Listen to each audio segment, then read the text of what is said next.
Começamos mais um programa Memória Agradecida e Olhar Esperançoso, que faz parte das comemorações do Jubileu de Ouro da Diocese do Rio Grande. Neste programa, estamos trazendo testemunhos de pessoas que fizeram ou fazem parte da Diocese do Rio Grande, resgatando assim estes 50 anos de história. Começamos o programa Memória Agradecida e Olhar Esperançoso com a oração jubilar. Ó Deus, Pai de bondade que nos levas à plenitude, nós a Ti louvamos, porque por meio de Teu divino Filho, Jesus Cristo, edificaste a Igreja sobre o alicerce de Pedro, humilde pescador, escolhendo juntamente com ele outros apóstolos a segui-lo. Pela Tua palavra que nos ilumina, confiamos que também a nós é dirigido este convite. Queremos ser Teus discípulos missionários, vivendo em comunidade, num só coração. Envia-nos para que todos tenham vida e a tenham em abundância. Que Teu Espírito Santo, infundido em nós pelo batismo, nos torne Tuas corajosas testemunhas. Interceda por nós a Santíssima Virgem Nossa Senhora de Fátima. Amém. No programa de hoje teremos o testemunho de Neuza Maria Furlaneto Saraiva, que teve participação em muitas atividades da Diocese do Rio Grande. Neuza é rio-grandina, tem 79 anos, é viúva há 5 anos.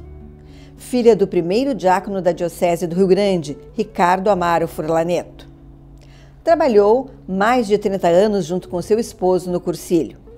Também foi catequista, assistente de grupo de jovens e participou ativamente de várias romarias e dos cursilhos. Atualmente, participa e se dedica às atividades na Catedral de São Pedro. Dona Neuza, nos conta um pouquinho como é que foi essa sua dedicação à Igreja Católica. Veio da sua família? Era uma família católica? Veio da minha família. Pai, mãe, avós paternos, maternos, tudo de missa, tudo de igreja. Então já veio dali. Com 7 anos eu já fiz a primeira comunhão e daí continuei, porque naquela época era vai à missa, né? Então eu ia à missa como todos os domingos. Se não vai à missa também não tem cinema. E como eu sou meio festeira, eu tinha que ir ao cinema, então eu também ia à missa. E naquela época a missa era bem cedinho, mas eu sempre participei da missa. Depois de casada, eu casei muito nova, eu casei com 21 anos. Aí meu marido também já vinha da Escola Técnica em Pelotas e participava em grupo de jovem da igreja também. Naquela época era a Juventude Estudantil Católica. Ele participava lá, chegou aqui, continuamos, eu namorando e noiva, continuamos indo à missa. Aí depois casamos e em seguida, na Paróquia Auxiliadora, de onde a gente participava, onde eu morei toda a vida, convidaram para começar um grupo de jovens, que a gente não sabia nem bem como é que era, porque ninguém não tinha nenhuma experiência, nós super jovens, acho nem 30 anos, e junto com o padre de lá, que, na época, a gente, como salesianos, trabalham muito com juventude, né? É a minha paróquia do coração. E aí a gente começou a trabalhar com eles, com a assistência dos padres salesianos, e começamos a caminhada no grupo de jovens. Bem, a senhora também é filha do primeiro diácono do primeiro Rio Grande, diácono, né? exatamente. Isso também foi incentivador para essa sua dedicação? Não, porque a gente já era, né? Já estava nessa caminhada. Aí convidaram meu pai para diácono, nós demos toda a assistência possível, ainda tinha minha mãe também. A gente deu toda a assistência indo para fazer cursos de férias em Pelotas, em Viamão. A gente sempre que pôde acompanhou e foi junto, e sempre nessa caminhada assim. Nesse meio tempo chegou o cursilho. E quando a gente ia com o meu pai, sempre naquele espírito de igreja, naquela coisa muito boa, assim, foi muito bom para nós essa participação com ele no... E como é que foi, assim, o seu pai ser o primeiro diácono? Foi alguma pois coisa que... convidaram alguns homens para fazer parte, né, alguns senhores, E eu nem sei de onde que saiu, foi pelos salesianos também, pelos padres salesianos também. O padre Vitório Bona, que convidou ele para se queria ser diácono. Ele não sabia bem o que era, nem nós. Com a caminhada que a gente também foi aprendendo o que era, surgiu daí. Aí ainda era o Dom Jaime, o bispo de Pelotas, sim, né, da onde a gente pertencia, a diocese de Pelotas, foi com o Dom Jaime. Bem, como é que era esse grupo de jovens que vocês assim iniciaram? Pois é, a gente iniciou nos reunindo primeiro assim com os jovens também, nós jovens e eles também, mas a gente iniciou em pequenas reuniões e o que nós não podemos fazer, o que a gente faz, o que vamos caminhar, de que maneira se caminhar. Depois foram surgindo em outras paróquias também, grupinho, então nos reuníamos com eles uma vez no mês, de 2 em 2 meses, mas foi uma experiência muito boa. Nós trabalhamos muito tempo, eu acho que uns 10, 12 anos a gente trabalhou com eles. Aí depois, como já tinha jovens podendo, ainda nem tinha Emaús, não tinha nada. Aí já começou a aparecer o Emaús, aí foi indo assim, esse crescimento deles também, né, em idade, em experiência, e aí a gente achou que alguns já podiam iniciar, para coordenar. Aí a gente foi saindo aos poucos e aí já surgiu o cursilho, a gente era muito envolvido na paróquia. Eu dava catequese. Pois é, a catequese foi antes de ser do grupo de jovens e catequese foi antes do cursilho, foi tudo. Então, muitos jovens passaram pela sua mão. Muitos. E do grupo, foram muitos anos dedicados à catequese? Foram 13 anos. Oh, bastante tempo. 13 anos. Ainda ontem eu falei com uma que foi minha aluna de catequese. Sim. E que me dou com ela até hoje, já era amiga da mãe dela e nos damos muito bem. E ontem a gente estava junto e ela disse, pô, Inê, fosse minha catequista, hein? Ah, eu sabia isso como se serviu para alguma coisa. E graças a Deus, assim, tanto da catequese como do grupo de jovens, eu tenho amigos até hoje. E como eu gosto muito de me divertir, dar risada, tem uns que ainda me dizem assim, a Neuzinha, ela foi minha tia quando eu era jovem. Eu era tia, mas não sou avó, e tu é avô. Ah, já dá uma... Ah, não, tem que dar, né? Tem que dar o troco. Bem, e o cursilho, qual foi a tua participação? Fez cursilho em Porto Alegre? Eu fiz em Porto Alegre, meu marido fez em Pelotas, que naquela época não tinha, né? Aqui ainda. Meu marido fez em Pelotas e eu fui para Porto Alegre, podia fazer assim, separado, diocese separada. E eu fui para Porto Alegre, fiz, gostei, e já em seguida veio o cursilho para Rio Grande, já começamos a trabalhar e tivemos, acho que mais de 30 anos, não sei bem assim, porque aí ele teve Parkinson, começou a apresentar o Parkinson, aí ficou difícil de ir, de trabalhar, e eu dependia muito de mim. Eu também não podia ir, então a gente deu uma diminuída no cursilho, até parar total, porque não deu mais. Mas trabalhamos muito em cursilho. Em várias atividades? Várias atividades, desde a organização, palestra, cozinha, a casa de formação, que nós ajudamos na construção, naquilo que a gente podia. Então foi uma experiência muito grande no cursilho também, foi muito bom para a nossa vida. E a casa de formação foi muito importante, né, naquela época. Porque nós fazíamos ali no educandário, né? Que era bem difícil, Que era difícil, na cursilho de inverno, a gente começava até mais cedo, começava quarta-feira em vez de quinta, para terminar sábado, porque no domingo a gente tinha que aprontar o educandário para começar as aulas na segunda-feira. Então era corrido.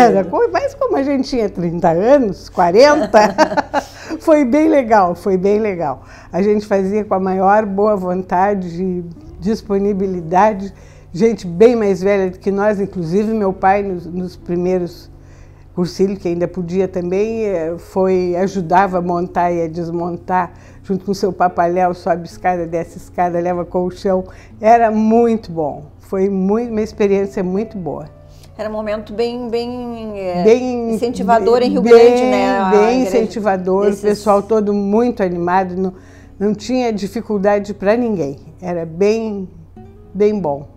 E que bom que a Casa de Formação agora está em recuperação, né? De novo, que coisa boa, né? Que comecem vários cursos e encontros da Igreja Católica bem, novamente. Não tive lá ainda, depois que começaram a reforma. Mas vai ser bem bom, porque a Casa de Formação foi bem útil para nós do Cursilho, para Emaús, todos os movimentos de igreja, tudo lá foi muito bom. Na liturgia, tu também participava lá na Auxiliadora? Lá na Auxiliadora. Quando chegou para nós a leitura feita por leigos, nós que iniciamos lá, o padre que nos botou, né? Nessa fria, como eu disse. Nessa missão. Nessa fria. A gente começou a fazer. No primeiro dia me pegaram de surpresa, tudo bem. Aí depois eu ia para a igreja sem óculos, porque eu enxergava sem óculos. Enxergava para ler meio mal, mas enxergava. Aí eu esqueci os óculos, não sabia, esqueci os óculos. Aí depois eu achei que era muita, depois ficou coragem. Muita sem vergonhice da minha parte. Aí a gente começou já a fazer, começou por nós, aí depois já apareceu mais gente, sempre participando da liturgia. Os salesianos foram para nós, assim, essenciais na formação religiosa também. Bem, e nas romarias também tivesse participação, né? Também, com o Padre Décio, né? O Padre João Werner. O Padre João Werner primeiro, porque a gente já estava no Cursilho, né? Aí o Padre João Werner disse, Neuza, tu podia ir para a rádio comigo, hein? Porque tu tem boa voz, tu anima a festa, quem sabe tu vai cantar. Eu disse, eu desafio tudo. Ele disse, não faz mal, a gente fala, fica meio longe, vamos lá. Aí comecei, aí tive, eu acho, uns 3 ou 4 anos com o Padre João Werner, depois ele faleceu, pegou o Padre Décio. Aí me disse também que aí nós pertencíamos à paróquia do Bonfim, já, porque eu morava ali na Neto. Aí o Padre Décio disse, não, vamos lá então, vamos fazer, vou continuar o trabalho, porque também estou chegando, né? Vamos fazer. E tive mais, eu acho, uns 3 anos ou 4 com o Padre Décio. Depois nem sei por que eu parei, ou ele parou, não sei, aí eu não sei o desenrolar da cena. Não lembro como foi. Bem, mas e que fatos assim marcantes tu lembra destes 50 anos assim da diocese? E tem vários. O meu pai, junto com um grupo, né, de homens, o seu Papaléu, o seu Walter Albrecht, os que eu me lembro, assim, não sei, tinha mais, eu acho, o doutor Lavieira, que iniciaram esse movimento para instalar a diocese em Rio Grande. E como meu pai já morava comigo, nós nos vimos no meio, não tivemos participação na formação da diocese, né, nesse encaminhamento, mas a gente ajudou em tudo que pôde. Porque também tínhamos outras atividades, meu marido trabalhava na Ipiranga, na época era em turno, então tinha as dificuldades também, né? Mas em tudo que a gente pôde para a instalação da diocese, em tudo a gente ajudou. Às vezes as reuniões deles eram lá em casa, porque também não tinha local, então eram lá em casa. Algumas foram lá em casa, a gente sempre participando junto com eles. Foi muito bom também, foi uma experiência muito boa, a gente bem mais jovem e eles, né, a gente sentia aquela preocupação deles, aquela vontade que formasse a diocese em Rio Grande, foi muito bom, foi um período muito bom na nossa vida também. Bem, atualmente tu te dedica um pouco aqui na catedral, já que mora aqui próximo. Participo sempre da missa, né, que sempre vou na catedral. E tive 2 anos só, eu acho, 3, na Pastoral da Caridade, que me convidaram e eu comecei a participar, mas depois chegou a pandemia, todas já, assim, mais moças do que eu, mas também não tanto, né? Algumas não tanto. E aí a gente parou e trocou o grupo, me convidaram para trabalhar no grupo que iniciou agora, durante a pandemia, mas aí eu não tinha condições, né? Não posso andar na rua toda hora como eu gostaria. Então, logo que começou, tenho, graças a Deus, tive ajuda, assim, de filhos, porque eu não tenho filhos. Então, filhos de amigos que já telefonaram se oferecendo tia, tu tá sozinha, eu sei que tu tá sozinha, tu me chama, para ir na farmácia, para ir na padaria, para ir no supermercado, o que tu precisar, tu nos chama. Vários fizeram isso. E tem um casal que é muito meu amigo, que já em seguida, né, se dedicaram, até depois saiu esses memes, essas coisas que saem no Facebook, essas bobagens assim, um guri bem louco e a mãe dizendo, tem que comprar Royal, mas onde é que está o Royal? Ele estava lá na carne, tá lá na frente, volta lá na frente para pegar o Royal. E eu mandei para ele, parece tu loqueando atrás da minha... Atrás das suas compras. Quero maisena. Mas onde é que está a maisena? É lá na frente. Mas eu estou aqui no material de limpeza, então volta. A Cláudia e o Clayton que fizeram essa cena toda comigo. Foi muito bom. Mas que bom, né? Sempre a gente ter e aí na catedral agora me pediram para dar uma ajuda nas quartas-feiras, na liturgia também, então... Quarta missa da saúde, na missa da saúde da Nossa Senhora do Perpétuo Socorro. Então eu estou ajudando, às quartas-feiras à tarde eu vou lá e dou minha participação na liturgia com leitura, com o que for preciso. Bem, um dos fatos marcantes da nossa diocese, que a gente sempre fala, né, é uma pessoa que tem, que inspirou, né, e que marcou a diocese foi o nosso primeiro bispo, Exatamente, Dom Frederico. Dom Frederico. Nos fala, a senhora teve bastante convívio com ele? Tive muito convívio com ele. Cada entrevista que eu faço, eu sei algumas coisas diferentes do Dom Frederico, e é muito bom Dom conhecer. Frederico, quando ele foi nomeado e depois já veio para Rio Grande, para Posse, nós tínhamos o grupo de jovens ainda. Então, quando foi a missa, o almoço, depois de confraternização, de recepção a ele, nós fomos com o nosso grupo para ajudar no almoço, ajudar a servir, né, a recepção, fomos com o grupo todo para lá. Foi também muito legal, a gente se sentiu muito bem, muito feliz, os jovens também, então aquela satisfação assim, né?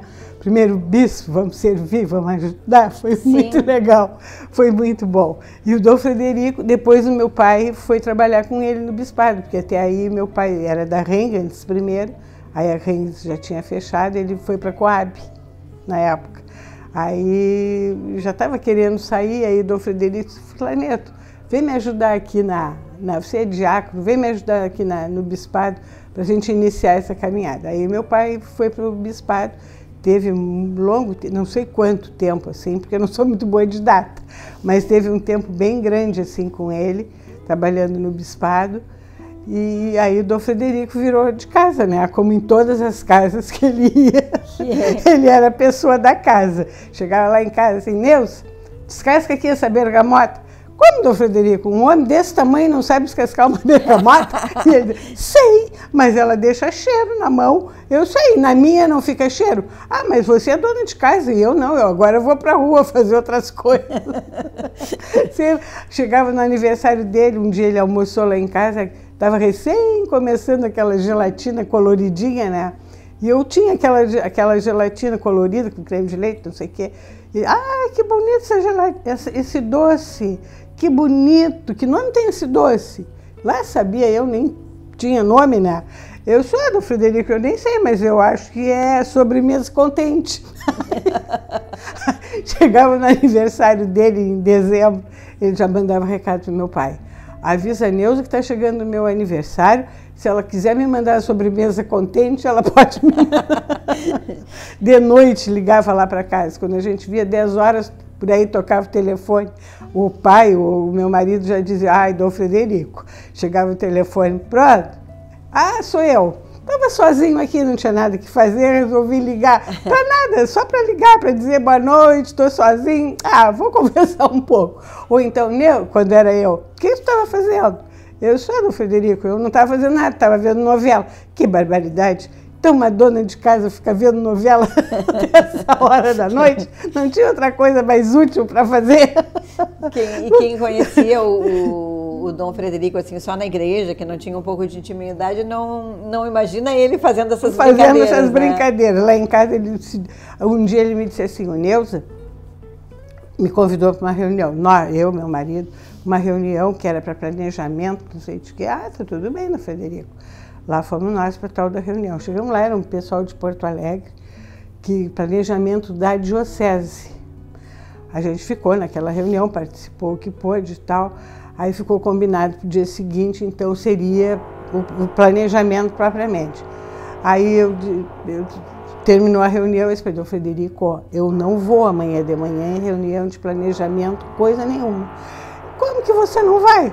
Eu disse, não, Frederico, não manjo nada de planejamento, não sei nem planejar na minha casa, vou me meter no planejamento da diocese, não vou.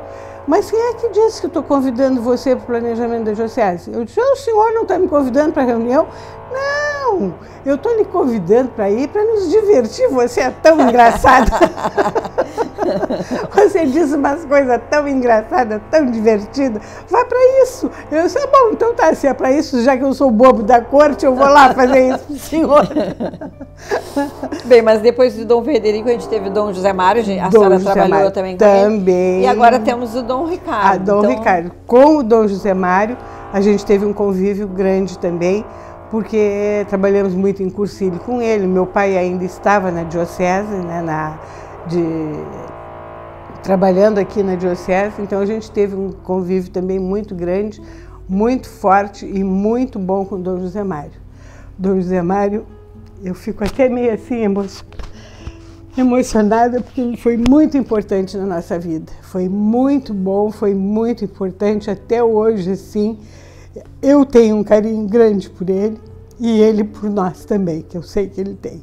Foi muito, muito, muito importante na nossa vida. Gosto muito do Dom José Mário, tenho um carinho muito grande por ele. Toda vez que ele pôde, assim, nos dar um momento de atenção, mesmo depois com meu marido doente, já caminhando pouco, depois ficou em cadeira de roda, o Dom José Mário sempre atencioso, sempre chegando junto. Fico bem emocionada quando eu falo do Dom José Mário, porque tenho um carinho muito grande por ele. Foi uma pessoa muito legal na nossa vida. E o Dom Ricardo não chegou a ter convívio, mas acompanha... Exatamente. Ainda agora, segunda-feira, eu fui ali falar com ele, o Dom Ricardo, me apresentar para o senhor, porque não tem graça nenhuma eu falar na diocese e não conheço o bispo. Aí vim aqui para o senhor saber, porque o senhor vai dizer, ué, que parte que eu perdi, né? Onde será que eu andava, que eu não conheço essa pessoa? Aí estive ali conversando com ele. Porque quando ele veio para Rio Grande, ele chegou aqui em maio ou junho, e o meu marido tinha morrido em abril. Então foi uma coisa bem assim, né? Que não tive contato com ele. Não foi por nada, mas eu já estava parada também nos trabalhos da igreja. E não tive, conhecia da missa, gostava da missa, da homilia, tudo que ele disse para mim é muito, muito bom, muito forte, mas não tinha tido contato com ele assim, nem ele me conhecia, nem eu ele, só sabia da missa. Aí estive ali conversando com ele, achei ele uma pessoa maravilhosa também. Se eu ainda fizesse alguma coisa, eu gostaria de trabalhar com ele. Mas quem sabe, a pandemia passando aí... Já estou ficando muito velhinha. Já estou ficando muito velhinha. Não, agora tem que ir devagar. Deixa eu na minha missa ajudando ali na liturgia. Mas já está fazendo, né? Não parou totalmente. Bem, Dona Neuza nos fala, o que a senhora faz para perseverar a sua fé? Diariamente, assim, a senhora? Diariamente, eu sou muito da missa. Sempre que eu posso, agora não tão diariamente, mas sempre que eu posso, a missa para mim é o ponto alto. E eu gosto muito da missa presencial. Acompanhei pela internet, essas de televisão eu ainda não me encaixei. Rede Vida, Aparecida, eu não me encaixo direito ali assim. Parece que eu estou vendo televisão. Mas ainda aquelas missas online, aquelas ainda ali me serve também para aumentar a minha fé. A oração, né? A oração, sempre assim, não é que eu fique rezando, mas tudo o que eu faço tem a presença de Deus, a presença de Maria. Bem, e a gente também está falando muito em esperança, e estamos precisando de esperança nesses tempos que a gente vive, né? Como é que a senhora vislumbra, assim, essa esperança, né? Olha, eu acho que agora até está melhorando. Eu acho que já teve um período bem mais lento, bem mais, né, que faltava um pouco de ânimo. Mas agora eu estou sentindo que parece que está caminhando, está indo, e aos poucos a gente vai chegar lá. No que passar tudo isso, que a gente também tem esperança, para novembro, dezembro, isso aí já vai estar superado, essa pandemia, e vai caminhar, vai continuar essa caminhada de igreja. Bem, a Diocese fazendo 50 anos 50 e a gente está, né, lembrando, né, e mostrando os testemunhos dessas pessoas que nos contam sempre tantas coisas, né, bonitas dessa Exato. Caminhada. Então, eu gostaria de pedir para a senhora deixasse para nós uma mensagem nesse ano jubilar para toda a comunidade do Rio Grande, principalmente a senhora que teve uma participação tão ativa, né, desde o início da Diocese em Rio Grande. Me sinto feliz de ter participado do início e ter participado agora, desses 50 anos. E acho assim que se cada um de nós der um pouco, isso vai conseguir. A gente vai conseguir chegar num lugar comum, que é a nossa felicidade, né? Onde a gente vai caminhando para o melhor, a felicidade vai acontecendo. Acho que isso aí é bem importante para nós, continuar caminhando junto com o bispo, cada um na sua paróquia, cada um na sua comunidade. Os padres estão sempre nos incentivando, a gente às vezes dá uma parada, se cansa, né? Mas a caminhada eu acho que ainda é grande e a gente vai chegar lá. Tenho esperança. Tá ótimo, dona Neuza. A gente vai agradecer muito a sua participação aqui no nosso programa. Imagina, eu que agradeço. Nesse programa Memória Agradecida e Olhar Esperança Todos, trazendo um pouquinho assim, né, do seu testemunho, com palavras de fé, de esperança para todos nós, né, nesse ano jubilar da Diocese do Rio Grande. Obrigada pela sua participação. Eu que agradeço a presença de vocês. Muito obrigada.